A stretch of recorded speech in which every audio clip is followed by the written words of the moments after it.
Track 1. This is a Newstrack Executive Classic. Biography of an Idea. Memoirs of Public Relations Counsel Edward L. Bernays. An Autobiography. Copyright 1965 by Doris F. and Edward L. Bernays. Narrated by Merwin Smith on 2 cassettes. I began my professional life writing about apples, peaches, and pears. After I received my B.S., I could have joined the Chamber of Commerce of Rochester, a city in New York's rich Genesee Valley farming country, or entered my father's produce exchange firm. I chose instead a job Professor Craig offered me on the National Nurseryman, the first important decision I made without my parents. The pull of communications which had drawn me to student publications in grammar school, high school, camp, and college was compelling. Writing for this journal gave me a glow of accomplishment. Doors opened for me, as they do when you break an electric I-beam. German-American proprietors of nurseries in Danville, New York, greeted me as if I were a rich uncle, invited me to lunch and dinner at their homes, where we discussed Goethe, Schiller, and fruit tree stock. In spite of my gratifying feeling of importance, what I wrote soon seemed to me humdrum, trivial, and unrelated to what Justice Oliver Wendell Holmes called the actions and passions of life. I couldn't see myself forever traveling from place to place to report on the economics of the nursery trade. I wanted excitement. Faced with emotional restlessness, people usually seek what is far away geographically and ideologically.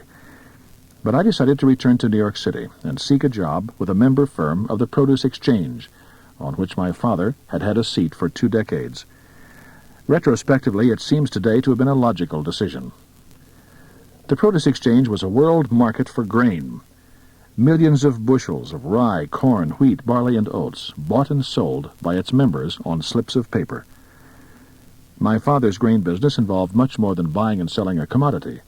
It was outthinking and outguessing the present and the indefinite future, and appraising the growing and distribution of crops throughout the world. I did not wish to start at my father's office, so when Otto Koisch, now an independent grain dealer, offered me a job, I accepted.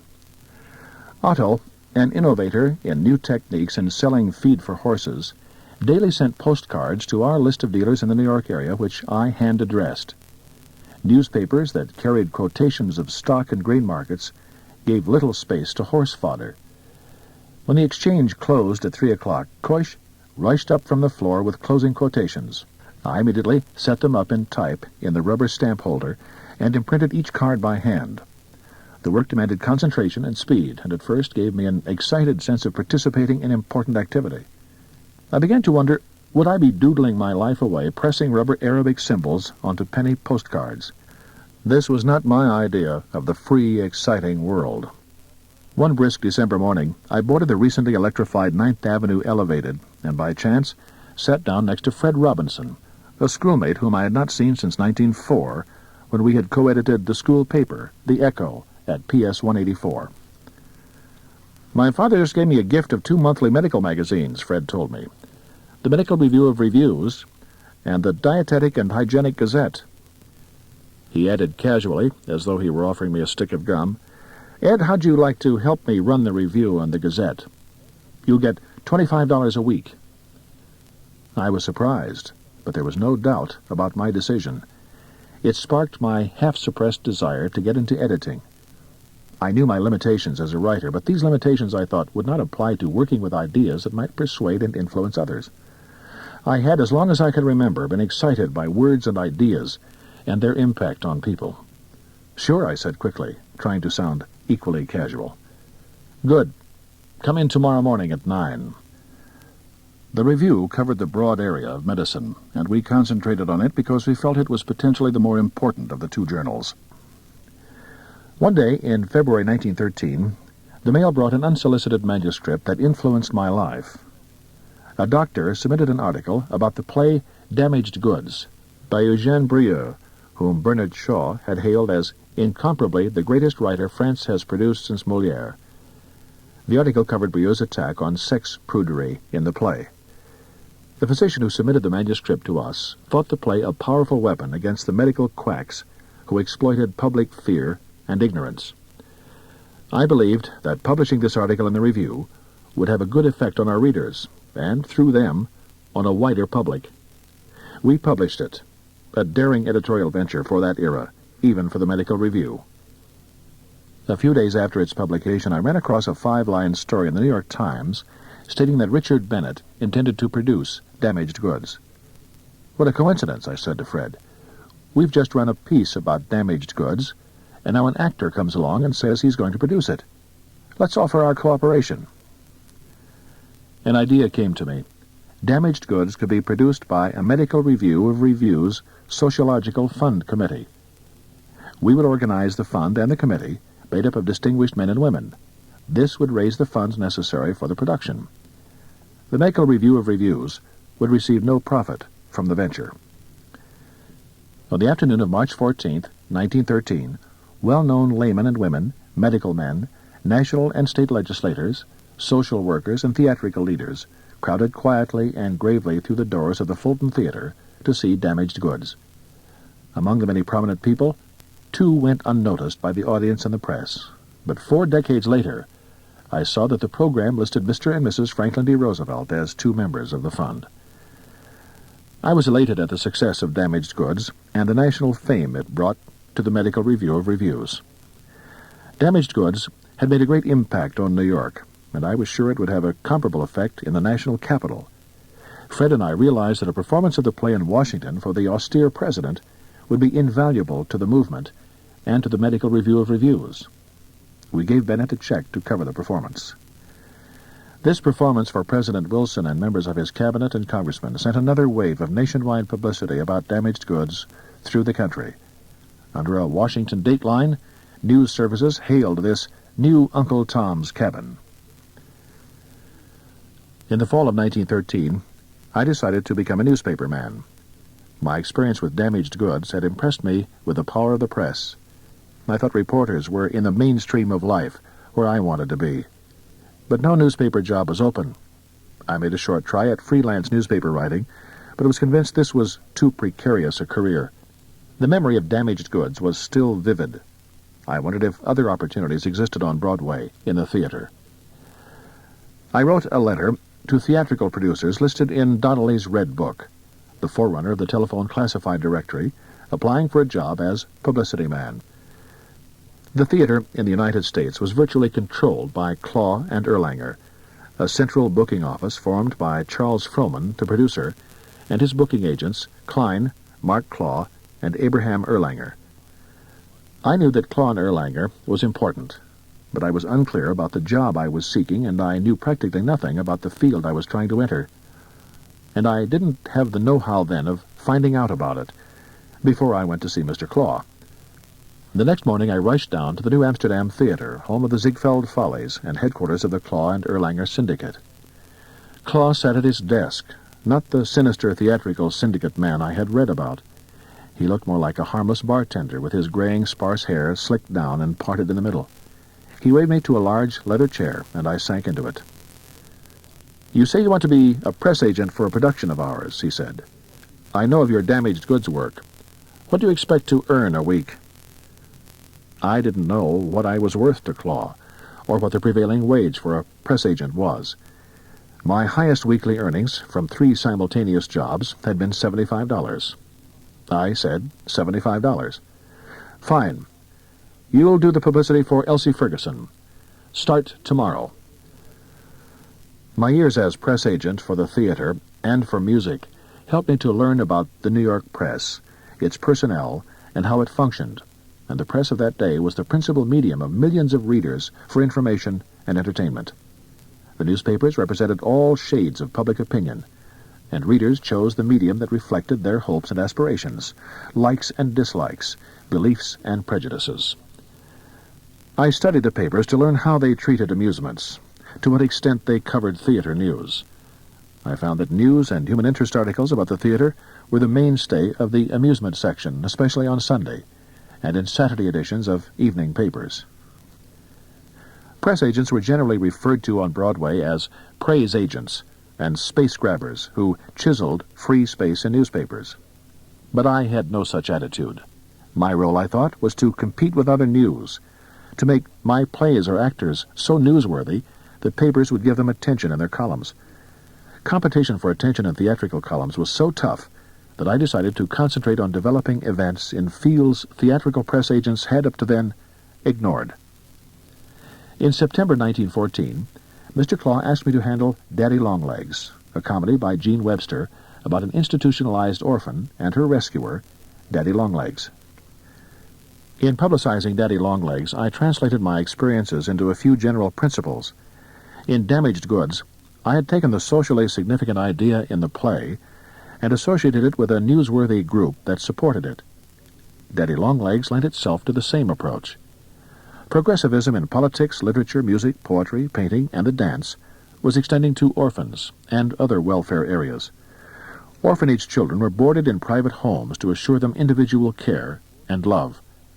I wanted to use this theme to build public support for the play. I hoped to arouse Americans to recognize the drawbacks of orphanages and to demand humane Daddy Longlegs care.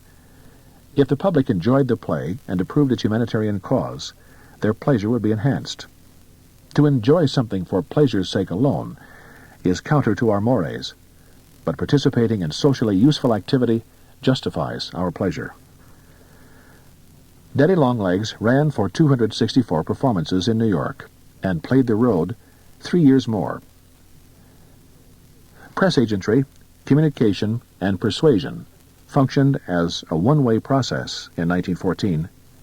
Nevertheless, I tried to evaluate my audience by hunch and insight. At matinees, I stood at the door of the box office and tried to determine people's socio-economic status by looking at them. I tried to figure out why they chose to see Daddy Longlegs, and I groped for ways of reaching others like them. Today, complicated studies of attitude and motivation research make this early approach seem like an attempt at extrasensory perception. Measurement techniques had not yet been invented. It was generally believed that leaders in whatever the field knew what the public wanted and gave it to them. Later experience was to prove this concept wrong. My matinee surveys at the Gaiety Theater gave me little immediate help, but they established an important principle. I must study and know my public before I could deal with and affect it. Press agents learned from their own experience and by observing the activities of others. No literature on press agentry existed. Newspapers were the pipeline to the public. Radio and TV were, of course, non-existent. The screen was silent, and magazines received less consideration than they do today because by the time they went to press, everything but a hit might have closed down. When I started, I had only my self-taught damaged goods activity to build on. I continued to read newspapers and magazines avidly, to study the stories and pictures about plays and stars placed by publicity men. I had now been on Broadway for more than a year. The experience made an impact on me entirely out of proportion to its duration. I'd observed the power of the press. I learned how newspapers functioned, how to cooperate with them, and what to do to create newsworthy circumstances. I felt I had at last found my direction. My career in the business of music started one autumn day in 1915, while I was still a freelance Broadway press agent. As I was leaving the old Kanabe building on 5th Avenue and 39th Street, I bumped into Maximilian Elser, whom I had known slightly at Cornell, and later when he was a reporter on the New York Sun. He told me he was booking and publicity man for the great dancer Pavlova and for the Mordkin ballets, both brought to America by Max Rabinoff, the Saul Hurok of that day. "Ed," he said, "I'm with a new business, the Booking and Promoting Corporation. John Brown, controller of the Metropolitan Opera Company, and Henry Russell, the impresario, started the company. I've noticed your Daddy Longlegs publicity.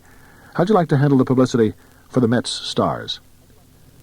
The prospect of promoting music fascinated me. Elser kept on talking. "Your job will be to sell musicians to the public," he said. "The more publicity, the more fee for the artist. The more fee, the more the corporation earns. What about it, Ed? We'll pay you a good salary." The thought of applying the experience of Damaged Goods and Daddy Longlegs and other Broadway plays to music and musicians was exciting. I reported to Aeolian Hall next day for work. I was excited by the prospect of pioneering in a new field and contributing to culture in the United States. I enjoyed the challenge of devising new publicity methods. A 4-page folder announced to prospective buyers of talent throughout the country the Bureau's roster of important artists. The folder offered managers a free service of information on New York musical activities an idea I thought would build correspondence and goodwill, and it did, as many comparable public interest services have done since. I was eager to learn more about how people act and react in their struggle for recognition, applause, status, power, and money. I've always been more interested in the human aspects of work than in its financial rewards. I recognize the importance of money in a money-oriented society, but human values come first. Musical America of January 13, 1917, ran an interview with me explaining the methods I used then. Surprising to me is that they were much in line with the principles of the segmental or group approach I defined years later. It was within the press agent's power, said this interview, to enlarge the number of music lovers by creating a widespread interest in musical artists. And I added an idea new at the time, that the public appealed to must be considered. Even today, many interests think only of themselves in their approach to the public. I pointed out that those who go to music events habitually do not need persuasion, but those who go only occasionally should be considered. To function effectively, I got to know the personalities I was promoting, the top instrumentalists and vocalists of the golden age of opera and concert music in this country. For each artist, I prepared a press book with a biography, feature stories, and, always included, favorable criticisms. The first sheet of the press book urged the local manager to read it to familiarize himself with the artist, make the proper insertions for his local appearance, and to send material twice a week to every newspaper and weekly in his city and surrounding territory. Music, dramatic, and city editors, we said, would be receptive to the material, because it was news. I learned a lot working with the Metropolitan Musical Bureau, but never more than when I handled Diaghilev's Russian Ballet in 1915, 1916, and 1917. These 3 years taught me more about life than I have learned from politics, books, romance, marriage, and fatherhood in the years since. My experience had a lifelong effect on me, for it prepared me to understand and cope with the vagaries of men and women who lived in special worlds of their own. Public opinion and market research have completely changed the approach to the public. We know something today about motives and attitudes, and we can concentrate on intensifying favorable attitudes, converting neutral attitudes, and negating opposing attitudes. This is the basic feedback principle in public relations. We only groped for this in 1915. First, we decided to publicize the ballet as a novelty in art forms, a unifying of several arts. Second, in terms of its appeal to special groups of the public. Third, in terms of its direct impact on American life, on design and color in American products. And fourth, through its personalities. Newspapers were our prime targets.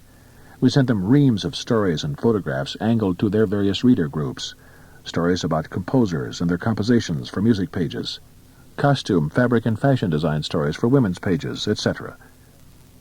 My staff of 3 assistants busily compiled an 81-page publicity press book.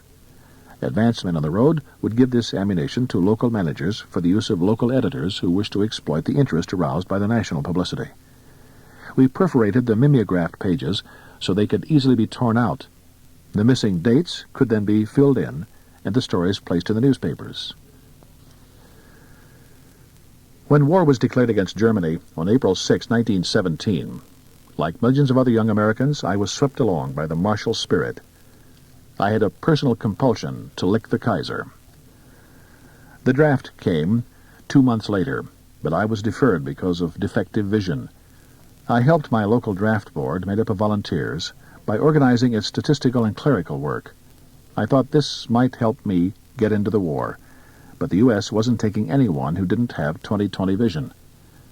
I decided to go to war on my own, to mobilize music, the field I knew best.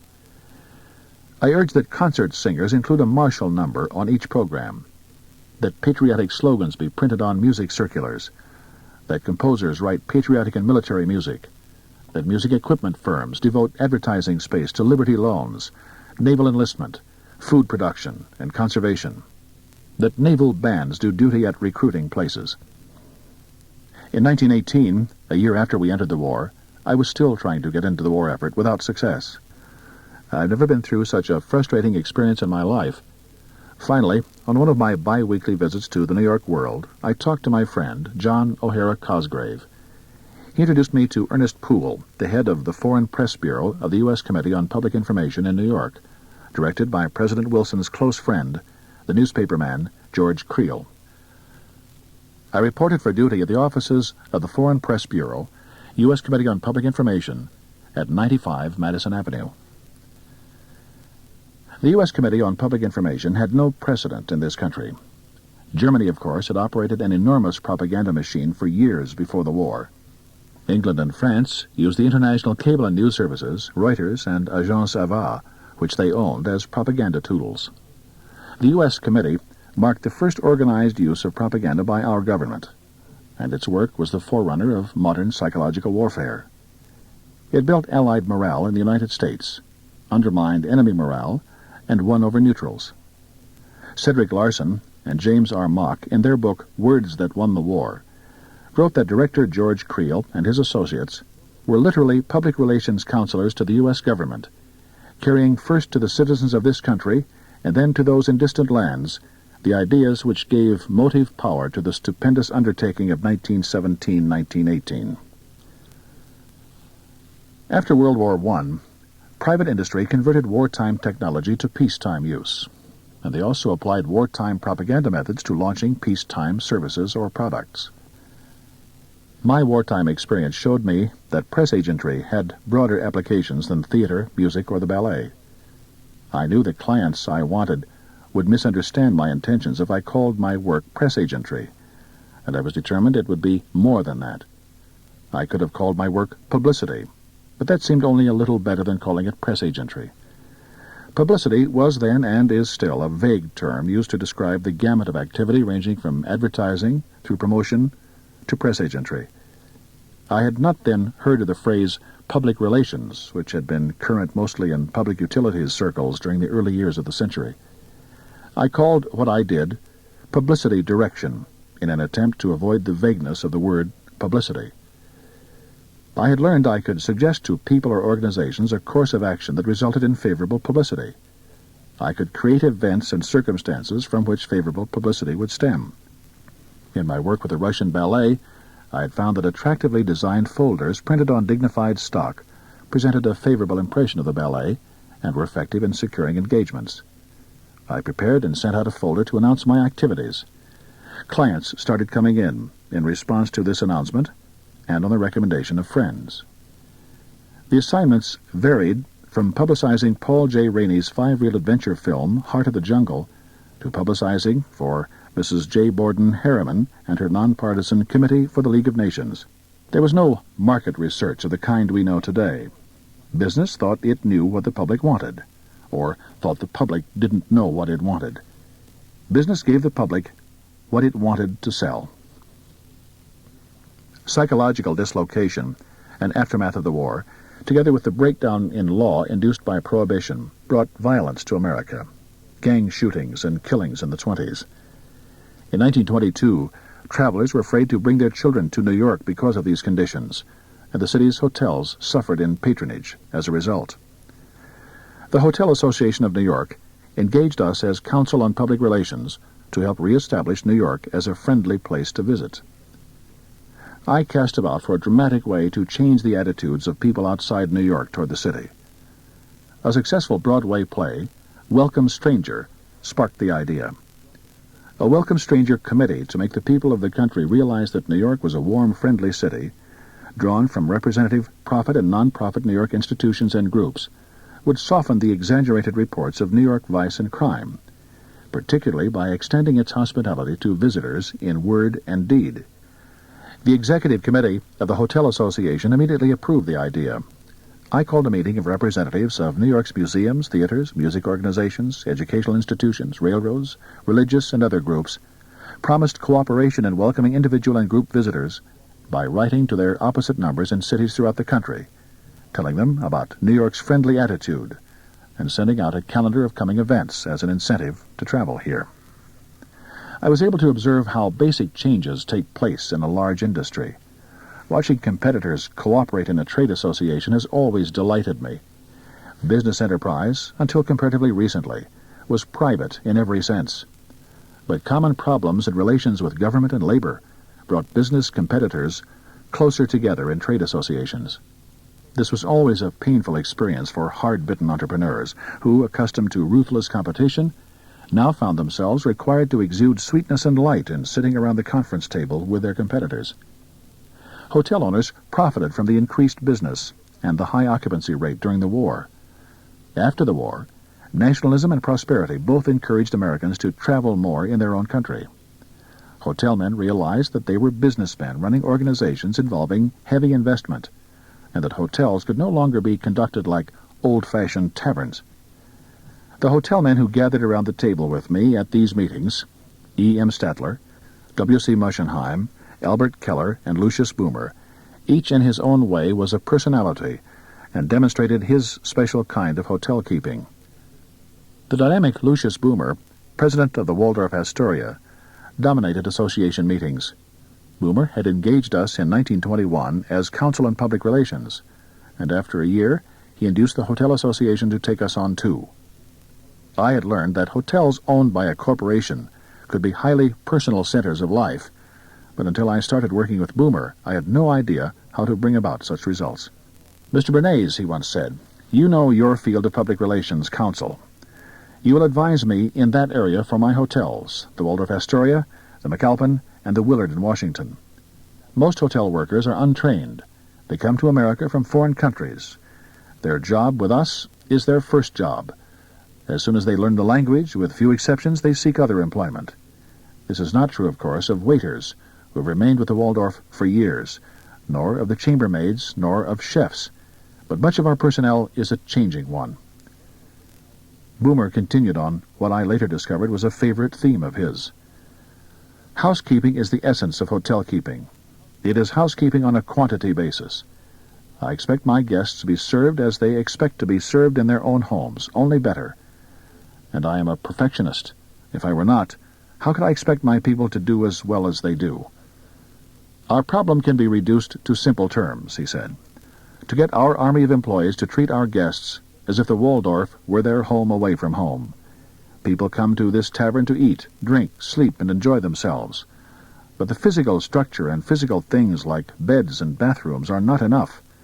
The fulfillment of their desires depends on waiters, chambermaids, porters, desk clerks, bellboys, and a host of others. One other problem that I want your help on is how to re-establish the hotel's old glamour and compensate for the Waldorf's disadvantageous location. The newer hotels uptown are more modern than the Waldorf Astoria. The Grand Central Station zone has become the center of new hotels, the Biltmore, the Commodore, the Ritz-Carlton, and the Roosevelt, where tourists and business visitors to New York disembark from their trains. Could you bring back the Waldorf's earlier glamour?" I suggested we study the entire situation in and out of the Waldorf before coming to any conclusions and recommendations. I learned that the Waldorf, built on the site of the old William Waldorf Astor home, was combined in 1896 with the Astoria, built next door on the site of General Jacob Astor's home. The hotel's ornate public and private suites were distinctly Victorian. The large guest rooms had many nooks and crannies, designed and built without regard to cleaning them or the cost of land. The structure seemed more like an old castle in England than a modern American hotel. Under George Bolt, Boomer's predecessor, the Waldorf Astoria had become a symbol for the best in hotel service for American and foreign visitors alike. When Bolt died, the DuPonts bought the hotel and installed Boomer to run it. The Victorian period was over, but Boomer had preserved the amenities of the Victorian era. The doorman tipped his hat to arriving guests. The front office clerk greeted the guests cordially. The bellboy hung up the guest's hat and coat after he deposited his hand luggage in his room.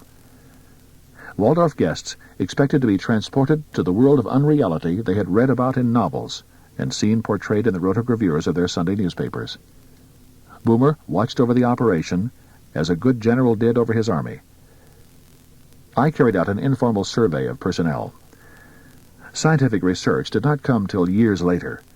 I gathered facts and impressions in conversation with people, checking and rechecking on what they told me, so that I could identify clear-cut areas of agreement and disagreement, and then base my recommendations on what I could isolate as fact.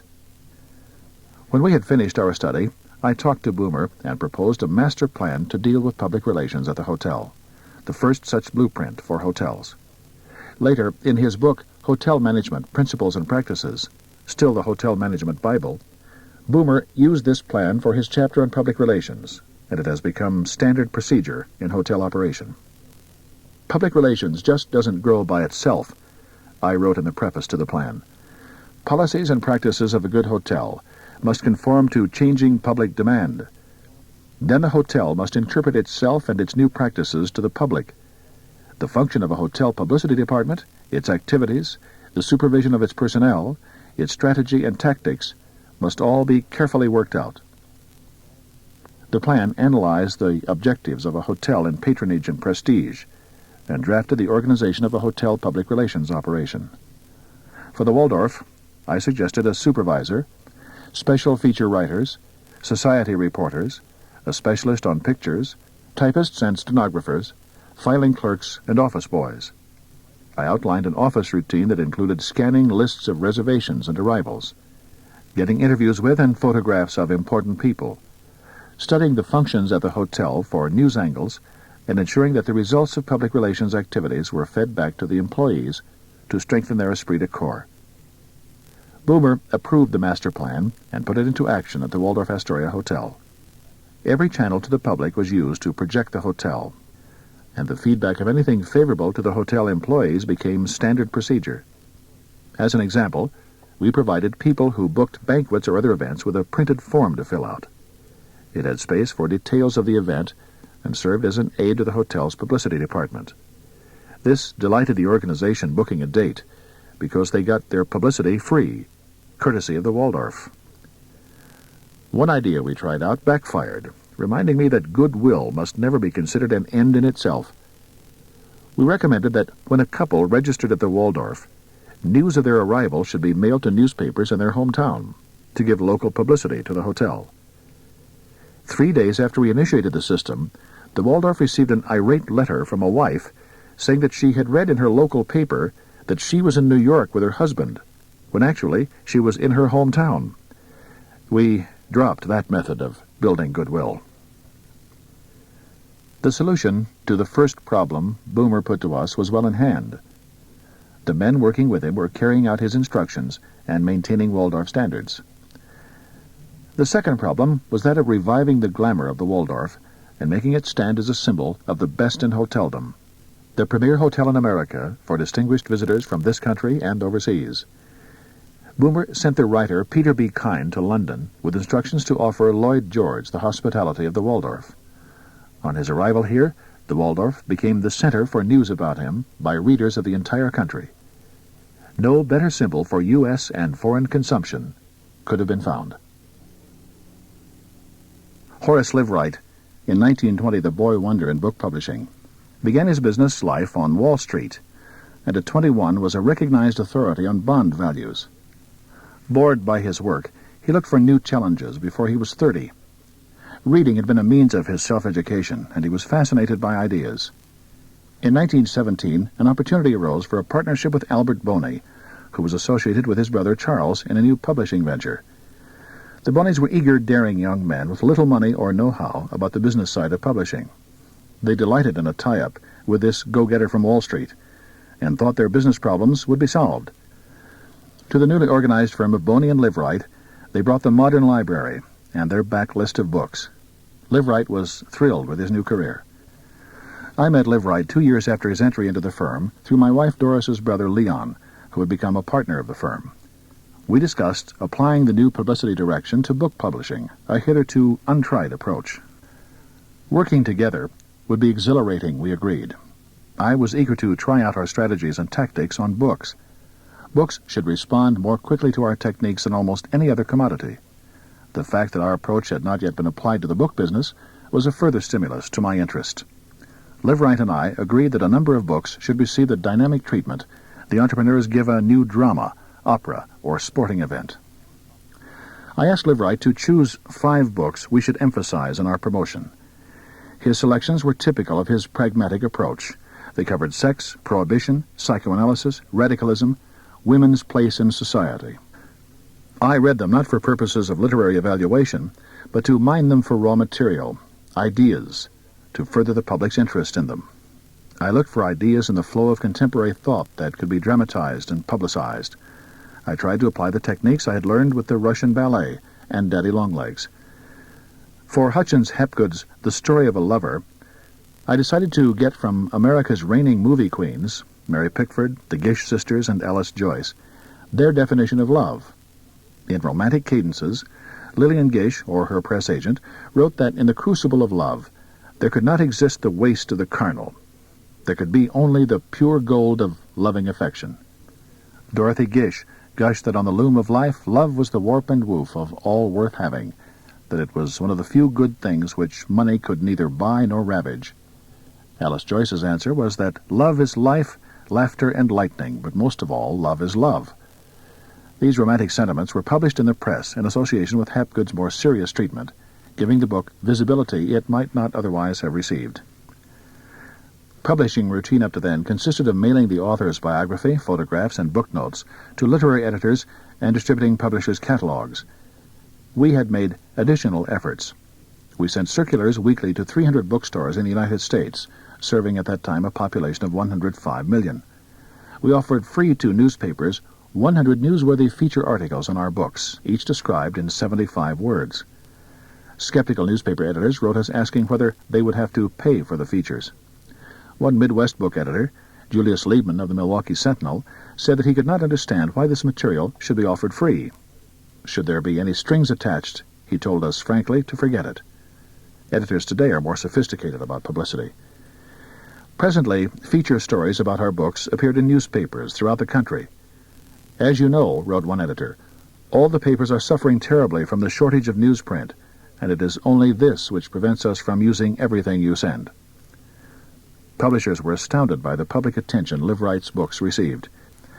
Before long, other publishers followed Liveright's example and adopted the method of going into the marketplace to increase the reading public. Undoubtedly, Liveright made a profound impact on publishing. My work with Liveright represented a divide between what I had done, my press agentry, publicity direction, and what I now attempted to do, counsel on public relations. This was no mere difference in nomenclature, no euphemistic changeover. It was a different activity in approach and execution. From a one-way street of information and persuasion from client to public, it became a two-way street, with the element of adjustment added to the other two elements.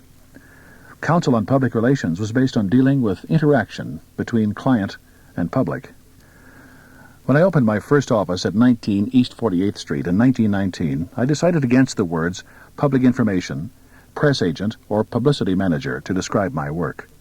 I wanted something broader than publicity or press agentry. I called what I did publicity direction, by which I meant directing the actions of a client to result in the desired publicity. A year later, Doris and I coined the phrase counsel on public relations, which we thought described our activity better, giving professional advice to our clients on their public relationships, regardless of whether such advice resulted in publicity. We borrowed the word counsel from the law, hoping its professional implications would carry over to the new field. The new term meant something definite to us, but not to the public. Often I fell back on the word publicity to describe my activities, not because it was accurate, but because it was easier than trying to convey the meaning of the new term. It was difficult to get the new concept and the new term accepted as meaningful. In the 1920s, almost a conspiracy of silence about public relations and publicity prevailed in the mass media. Most people don't like to accept a new idea, particularly when it threatens the status quo. The press and educational field were suspicious of a new profession that seemed to encroach on their areas of activity. When I saw how difficult it was to gain acceptance for the terms public relations and counsel on public relations, I decided I would take on an uphill one-man campaign for public relations. Public relations would become a continuing free client. The advance in acceptance did not proceed on an even front. There was continuous backing and filling. This misunderstanding and ignorance about public relations prompted us to publish Contact, a 4-page, 8.5 by 11 house organ in the early 1920s. It was Doris's idea, and she was editor and publisher of Contact, issued from time to time to give a clear understanding of the scope and functions of the Counsel on Public Relations. The typography, layout, and paper were designed to give an impression of dignity and restrained distinction. and it carried no dateline, since that would have restricted its use as a mailing piece. Doris selected short items she found in magazines and newspapers that had a bearing on our concept of public relations, and in a deft paragraph or a telling headline pointed up its public relations theme. The idea of viewing events from a public relations standpoint was new. Contact became an immediate success. I sent it to 15,000 editors, publishers, heads of organizations, profit and nonprofit, and many leaders of groups. Contact established us. It exposed our readers to the role public opinion played in their lives, and they learned about Counsel on Public Relations and who we were and what we did. I suggested to Horace Liveright that he publish a book on public relations. I believed it would itself be a sound public relations move for what we were doing. He told me it was a swell idea, and impetuously gave me a contract and told me to go ahead. We discussed possible titles. I wanted the words public opinion in the title. If we had put public relations in the title, only a handful of people would have had any idea what it was all about. The book was published in 1923 under the title Crystallizing Public Opinion. I wrote, "Perhaps the most significant social, political, and industrial fact about the present century is the increased attention which is paid to public opinion, not only by individuals, groups, or movements that are dependent on public support for their success, but also by organizations which until very recently stood aloof from the general public and were able to say, 'The public be damned.'" I stated that, generally speaking, the interaction of people and movements is obvious. The charitable society, dependent on voluntary contributions, the great corporation whose profits might be taxed away, whose sales might fall off or its freedom impeded by legislative acts. I pointed out that there were other trends of fundamental importance not so obvious. The tendency toward increase of size of corporations, the growing assumption by the public that it had a voice in the conduct of large aggregations, whatever their nature, and third, the keen competition for public favor due to modern methods of selling. The Public Relations Counsel, I wrote, is the pleader to the public of a point of view. He acts in this capacity as a consultant, both in interpreting the public to his client and in helping to interpret his client to the public. He helps to mold the action of his client, as well as to mold public opinion. Most of what I said is accepted today, even though some of it is still misinterpreted. But in 1923, it was greeted with mixed reactions. Through the reviews of the book, hundreds of thousands of people were exposed for the first time to the concept of Counsel on Public Relations. From our standpoint, this was all to the good, but many still believed the term Public Relations Counsel to be a euphemism for press agent. I decided one way to give the term professional status was by lecturing on the principles, practices, and ethics of the new profession of public relations at a university. New York University was willing to have me give the first such course at an American university. Today, universities have schools of public relations and give advanced degrees in the subject. I was called a lecturer in journalism, and the course was given in the School of Commerce and Finance. But acceptance still seesawed. In an editorial, the Chicago Tribune in 1924 stated that public relations was becoming a profession, an art, and a science, and urged that the business executive, when he was trying to secure the public's cooperation, should, as a priority, extend complete cooperation to the public relations department of his organization. The editorial emphasized that this meant revealing all relevant information with dispatch. This gives the background of public visibility in which we conducted our activities from the pre-20s to 1929. There was still much to be accomplished before public relations became widely recognized. Our work led to fashion industries, women's hats, men's clothes, luggage, stockings, velvet, and artificial flowers. These products depended on public taste and enabled me to experiment with new public relations strategies and tactics. In the early 20s, Hart, Schaffner, and Marx, who mass-produced men's clothing, retained me. The name caught on because of its rhythm.